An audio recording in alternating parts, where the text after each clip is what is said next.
Hi, இன்றைக்கி நம்ம படிக்க போகிற stitch zardozi mat filling stitch.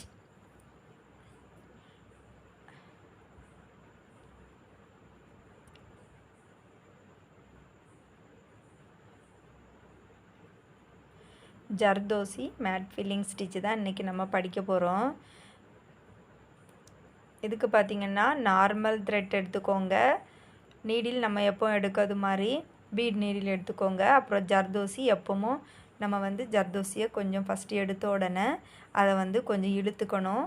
அதே மாதிரி நான் இழுத்துக்கிறேன். இழுத்து உங்களுக்கு தேவையான அளவு அதை கட் பண்ணி வச்சுக்கோங்க. இப்போ ஒரு பாக்ஸ் மாதிரி வரைஞ்சிக்கிறேன்.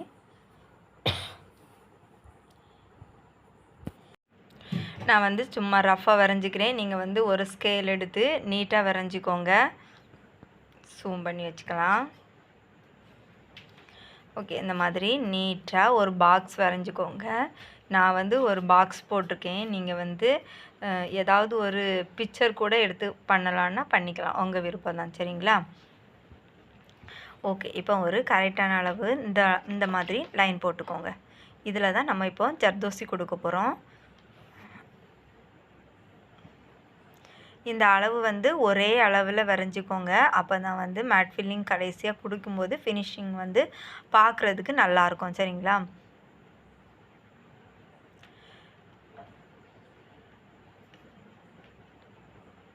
நீட்டாக அழகாக வரைஞ்சிட்டு இந்த இடத்துல நம்ம லோடிங் கொடுப்போம். இதில் தான் இப்போ நம்ம ஜர்தோசி கொடுக்க போகிறோம். அதுக்கப்புறம் கீழேருந்து மேலே இந்த மாதிரி நம்ம ஒன்று விட்டு ஒன்று லோடிங் கொடுப்போம். சரி, ஓகே. ஃபஸ்ட்டு இப்போ நம்ம ஜர்தோசி கொடுத்துக்கலாம். அதுக்கப்புறம் லோடிங் மேலே கொடுக்கறத நான் ரெண்டாவது சொல்லி கொடுக்குறேன். சரிங்களா? இந்த இடத்துலேருந்து ஃபஸ்ட்டு ஆரம்பிச்சுக்கிறேன்.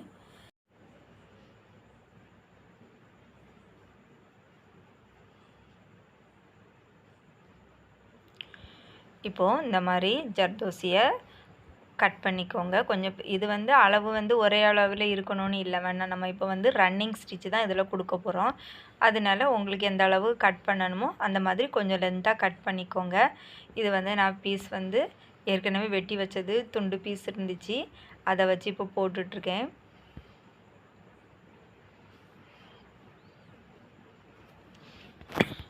இப்போ நான் ஃபுல்லாகவே போட்டு முடிச்சிட்டேன். சரிங்களா? இப்போ நடு சென்டர்லேருந்து நான் ஒரு லைன் போட்டிருக்கேன் பார்த்தீங்களா, அதுலேருந்து ஒன்று விட்டு ஒன்று நம்ம போட்டுக்கலாம். சரிங்களா? ஃபஸ்ட்டு வேறு கொஞ்சம் வண்ணமாக இருக்க ஜர்தோசி எடுத்துக்கிட்டேன். இப்போ கொஞ்சம் நான் இது வரைக்கும் இந்த ஒல்லியாக இருக்கக்கூடிய ஜர்தோசி போடலை நான், அதனால் இப்போ இதை நான் எடுத்துக்கிறேன். இந்த மாதிரி ஒன்று விட்டு ஒன்று போடணும். சரிங்களா? ஃபஸ்ட் நான் என்ன பண்ணியிருக்கேன் ரொம்ப தெளிவாக பார்த்துக்கோங்க. ஃபஸ்ட்டு உள்ளதில் போட்டேன், அதுக்கப்புறம் ரெண்டாவது உள்ளதில் போடலை, அதுக்கப்புறம் மூணாவது உள்ளதில் போட்டிருக்கேன், நாலாவது போடலை, அப்புறம் அஞ்சாவது ஜர்தோசியில் கொடுத்துருக்கேன். சரிங்களா? இந்த மாதிரி ஒன்று விட்டு ஒன்று போடணும்.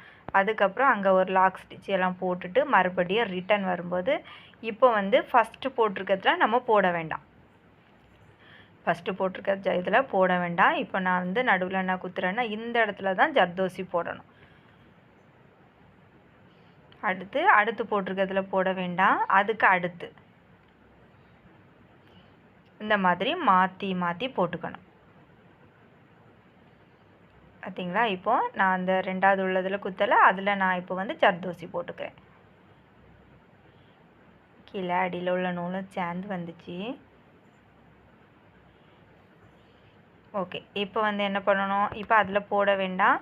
அந்த இடத்துல நம்ம என்ன பண்ணணும், ஒரு லாக் ஸ்டிச்சு போட்டு மறுபடியும் ரிட்டன் ஒரு ஸ்டிச் போட்டுகிட்டே நீங்கள் வாங்க, அப்போ தான் அது கரெக்டாக வரும். சரிங்களா? இப்போ இனி இதில் போட்டுக்கணும். அடுத்து என்ன பண்ணணும், அதில் போடக்கூடாது. வேணால் அதில் ஜர்தோசி இருக்குது பார்த்தீங்களா, அந்த இடத்துல போடக்கூடாது. அதுக்கப்புறம் அதுக்கு அடுத்து உள்ளதில் போட்டுக்கணும். இவ்வளோ தான், ரொம்ப ஈஸிங்க. உங்களுக்கு புரிஞ்சிட்டுனா இது போடுறதுக்கு ரொம்ப ஈஸியாக தான் இருக்கும். பார்க்குறதுக்கு ஒரு மாதிரியாக உங்களுக்கு கொச்சன்ட்டு இருந்தது மாதிரி இருக்கும். ஆனால் நீங்கள் ஃபினிஷிங் எல்லாமே போட்டு முடித்ததுக்கப்புறம் பார்க்கும்போது நீட்டாக இருக்கும். த்ரெட்டு மட்டும் நீங்கள் அந்த ஜர்தோசி கலர் எடுத்துக்கோங்க. அப்படி இல்லைன்னா அந்த கிளாத் என்ன கலரோ அந்த கலர் எடுத்துக்கோங்க. இப்போ நான் பழகிறதுக்கு தானே, அதனால் இப்போ ஓகே, பிரச்சனை இல்லை. ஆனால் நம்ம இதை ஏதாவது ஒரு துணியில் போடும்போது நீட்டாக அந்த மாதிரி பண்ணிக்கணும். அடுத்து அதே தாங்க. ஃபஸ்ட்டு நம்ம எதில் போட்டோமோ அதில் போடக்கூடாது, அதுக்கு அடுத்து உள்ளதில் போடணும். சரிங்களா? புரியுதா உங்களுக்கு? நல்லா தெளிவாக ஜூம் பண்ணி பாருங்கள், உங்களுக்கு கண்டிப்பாக புரியும். இது புரியலைன்னா கண்டிப்பாக கிளாஸில் கேளுங்க, நான் சொல்லிக் கொடுக்குறேன்.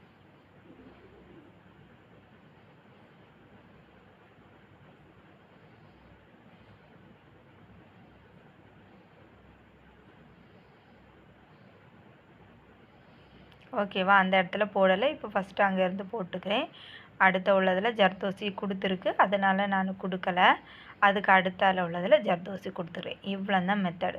இதை வந்து உங்களுக்கு புரிஞ்சிட்டுனா ரொம்ப ஈஸி தான். சாரி, இதில் போடக்கூடாது, இப்போ இதில் போட்டுக்கிறேன். இதிலேருந்து இங்கே. ஓகேவா?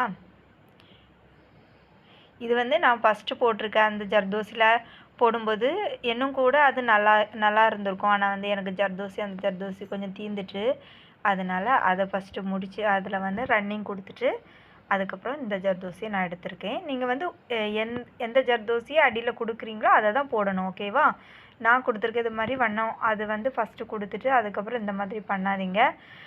என்கிட்ட அந்த ஜர்தோசி கொஞ்சமாக இருந்து வேஸ்ட் ஆயிருமே அப்படின்ட்டு நான் அதை கொடுத்துட்டு அதுக்கப்புறமா நான் இதை வந்து கொடுத்துருக்கேன்.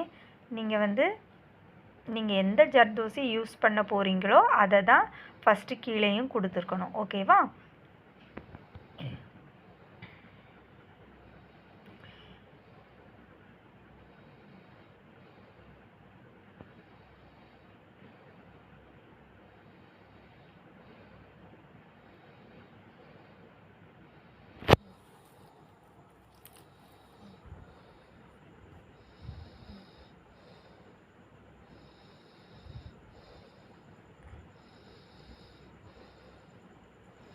ஓகேங்க, நான் இது வந்து ஒரு சைடு ஃபுல்லாகவே போட்டு முடிச்சிட்டேன். இன்னொரு சைடு நீங்கள் போட்டுக்கோங்க. நான் ஒரு சைடு மட்டும் தான் போட்டிருக்கேன். முடித்து கிளாஸில் சப்மிட் பண்ணுங்கள். எந்த டவுட்னாலும் கேளுங்க. நெக்ஸ்ட் வீடியோவில் பார்க்கலாம். ஓகேவா? தேங்க்யூ.